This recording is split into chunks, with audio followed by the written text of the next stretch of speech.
l'info éco avec Capital.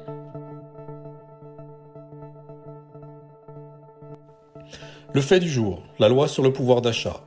Le premier texte d'urgence du gouvernement pour soutenir le budget des ménages face à l'inflation a été validé en commission mixte paritaire par les députés et les sénateurs lundi 1er août. Ce texte, qui prévoit de débloquer un peu plus de 20 milliards d'euros, va notamment acter la revalorisation anticipée des retraites et des prestations sociales, la mise en place d'un bouclier loyer, mais aussi la pérennisation de la prime Macron.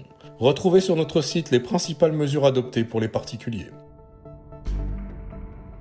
On poursuit avec l'info pratique, qui vous concerne si vous comptez partir en vacances. Afin d'éviter les frais inutiles ou les défauts de paiement inopinés, vous avez intérêt à vérifier en amont quelques points avec votre conseiller bancaire, notamment le contrat d'assurance lié à votre carte. Autre impératif, rehaussez vos plafonds de retrait en cas de dépenses inhabituelles.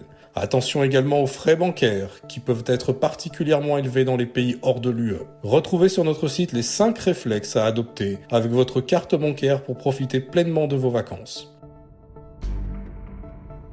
La bonne nouvelle du jour va profiter aux salariés titulaires d'un plan d'épargne salariale. Députés et sénateurs ont acté lundi 1er août le déblocage exceptionnel des sommes issues de la participation et de l'intéressement placées sur un plan d'épargne entreprise ou interentreprise. Jusqu'au 31 décembre 2022, les détenteurs de ces plans pourront retirer exceptionnellement jusqu'à 10 000 euros, totalement exonérés d'impôts sur le revenu et sans avoir à patienter 5 ans comme la règle l'exige. Les souscripteurs d'un PERCO sont en revanche exclus du dispositif. Plus de détails sur notre site. Le chiffre du jour, 1,68%.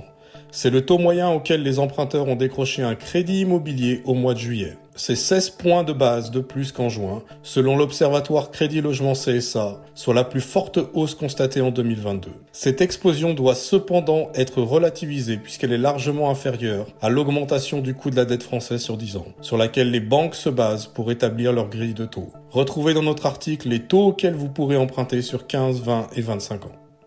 C'était l'info éco avec Capital.